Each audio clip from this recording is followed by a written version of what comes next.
যখনই আপনি কোনো রুমে এন্টার করেন তখন মানুষ সবার আগে কোন জিনিসটা নোটিশ করে?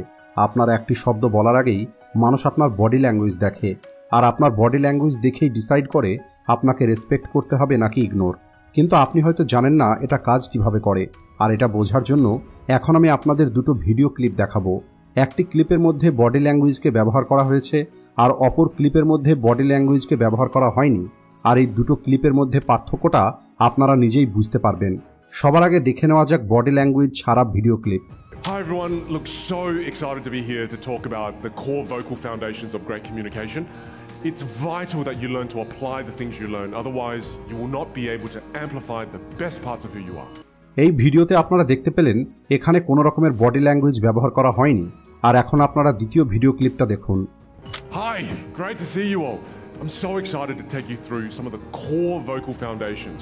And as we deep dive and we apply these, it will help you amplify the best parts of who you are. পার্থক্যটা আপনারা নিশ্চয়ই বুঝতে পেরেছেন। এই দুটো ক্লিপের মধ্যে স্পিচ সেম ছিল, কিন্তু একটার মধ্যে বডি ল্যাঙ্গুয়েজকে ব্যবহার করা হয়েছে আর অপর ক্লিপটার মধ্যে বডি ল্যাঙ্গুয়েজকে ব্যবহার করা হয়নি। যে কারণে প্রথম ক্লিপের মধ্যে ওই মানুষটিকে নার্ভাস এবং আনকনফিডেন্ট দেখাচ্ছিল, কিন্তু দ্বিতীয় ক্লিপে ওই একই স্পিচকে যখন বডি ল্যাঙ্গুয়েজের সঙ্গে ডেলিভার করা হয় তখন ওই মানুষটিকে পাওয়ারফুল, এনার্জেটিক এবং কনফিডেন্ট মনে হয়।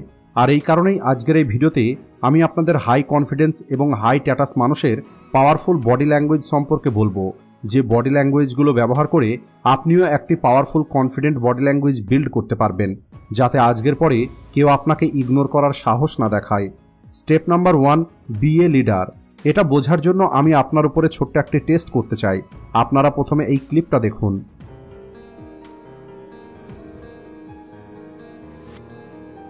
এবার সত্যি করে বলুন, এই তিনটে ছেলের মধ্যে আপনার চোখ সবার প্রথমে কোন ছেলেটির উপরে গেছে?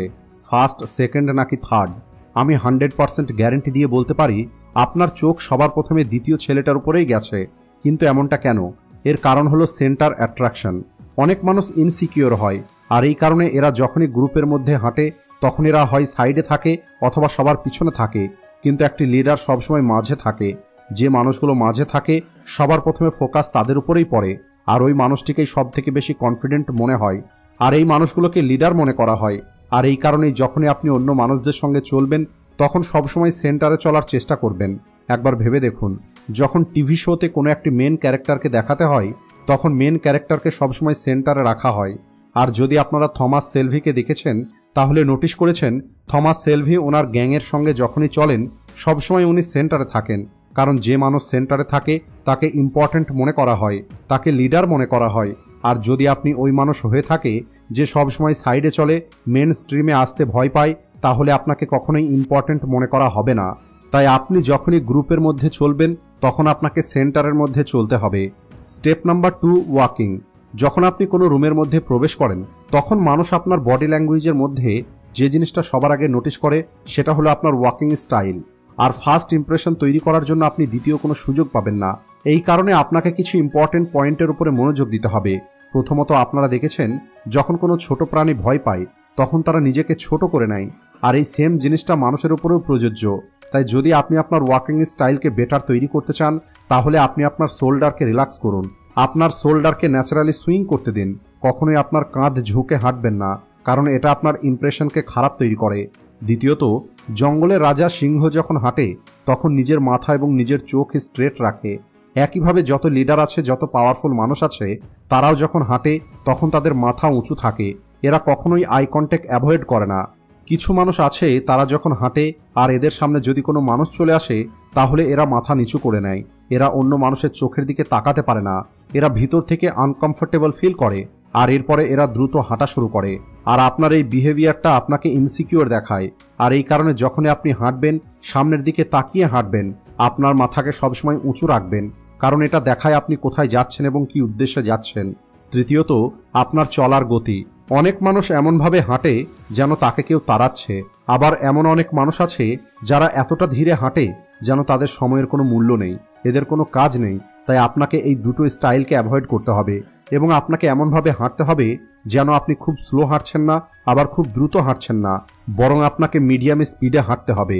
আপনাকে এমনভাবে প্রতিটা স্টেপ নিতে হবে যেন আপনার চারপাশের সবকিছু আপনার কন্ট্রোলে আছে। আপনার হাঁটার স্পিড এটা ঠিক করবে আপনাকে যে দেখছে তার চোখে আপনার ইমেজ কী রকমের তৈরি হবে। চতুর্থ হলো ওপেন হ্যান্ড। অনেক মানুষ যখন হাঁটে তখন তারা তাদের হাত ক্রস করে হাঁটে অথবা নিজের হাত পকেটের মধ্যে রাখে। আপনার এই অভ্যেসটা আপনাকে ভীতু দেখায়। একটি লিডার সবসময় নিজের হাতকে ওপেন রাখে। এরা যখনই হাঁটে তখন এদের হাত এমনভাবে মুভ হয় যেন এরা এদের অ্যাটিটিউডের সঙ্গে হাঁটছে। তাই আপনি যখনই হাঁটবেন আপনার হাতকে কন্ট্রোলে রাখবেন। আপনি আপনার হাতকে ন্যাচারালি মুভ হতে দেবেন, কিন্তু এতটাও আপনার হাতকে মুভ করবেন না যে আপনাকে দেখে ফানি মনে হবে। আপনি আপনার হাত পকেটে রাখা অ্যাভয়েড করুন। আর যদি আপনাকে পকেটে হাত রাখতেই হয় তাহলে একটা হাত পকেটের মধ্যে রাখুন এবং একটা হাত বাইরে রাখুন। এই স্টাইলটা আপনাকে বেশি কনফিডেন্ট দেখাবে, আপনাকে বেশি অ্যাট্রাকটিভ দেখাবে। Step number 3, standing. আপনার শরীরের 50% অংশ আপনার পায়ের, আর এই কারণে আপনি কিভাবে দাঁড়িয়ে থাকেন আর আপনি যখন বসেন তখন আপনি কিভাবে আপনার পা রাখছেন এটা অনেক গুরুত্ব রাখে। আপনার বডি ল্যাঙ্গুয়েজকে ডমিনেন্স অথবা উইক দেখানোর জন্য আপনার পায়ের অনেক বড় ভূমিকা আছে। যেমন হাত ক্লোজ করে একদম অ্যাটেনশন মুডে দাঁড়িয়ে থাকা, এটা হলো একটি উইক স্ট্যান্ডিং পজিশন।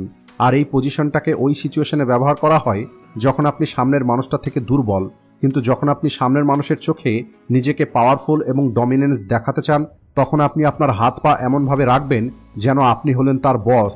আর এটা করার জন্য অনেকগুলো পাওয়ারফুল উপায় আছে, যার মধ্যে প্রথম হলো ফরওয়ার্ড ফুট পজিশন। এটা হলো একটি পারফেক্ট কম্বিনেশন ডমিনেন্স বডি জেস্চারের।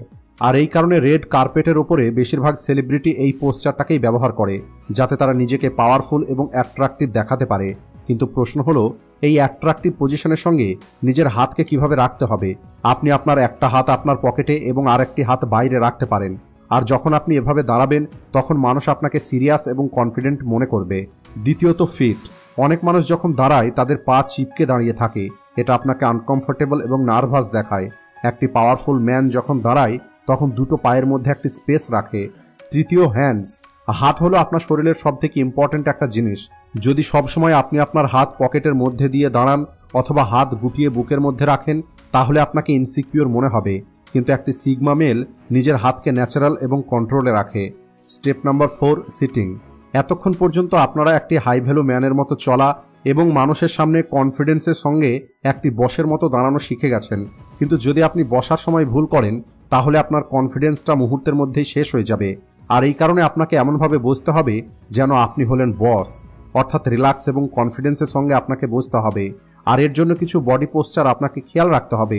যেমন বসার সময় আপনি আপনার মাথা নিচের দিকে করবেন না, আপনি আপনার চেহারাতে একটি কনফিডেন্ট স্মাইল রাখুন। এটা আপনাকে নির্ভীক এবং কনফিডেন্ট মানুষ দেখাবে। আর এর জন্য আপনাকে দুটো পয়েন্ট মনে রাখতে হবে। প্রথমত, আপনি আপনার সিট ক্লেম করা শিখুন। অনেক মানুষ যখন চেয়ারে বসে তখন তারা একটু গুটিয়ে বসে, যা এদেরকে ইনসিকিউর দেখায়। কিন্তু একটি সিগমা মেল যখন বসে তখন তারা স্পেস অ্যাডপ্ট করে। তাই আপনি যদি কোনো চেয়ারে অথবা অন্য কোনো জায়গায় বসে আছেন তাহলে আপনি আপনার হাতটা একটু প্রসারিত করে রাখুন, কারণ এটা দেখায় আপনি কমফোর্টেবল এবং আপনি এই এনভায়রনমেন্টের মালিক। দ্বিতীয়ত, আপনার ব্যাক স্ট্রেট রাখুন। অনেক মানুষ বসার সময় সামনের দিকে ঝুঁকে বসে, আর এটা আপনাকে উইক এবং লো এনার্জি দেখায়। তাই আপনাকে আপনার ব্যাক স্ট্রেট রাখতে হবে, কিন্তু সেটা ন্যাচারাল হতে হবে। না অতিরিক্ত সামনের দিকে ঝুঁকবেন আর না অতিরিক্ত স্ট্রেট বসার চেষ্টা করবেন। Number 5, hand movements.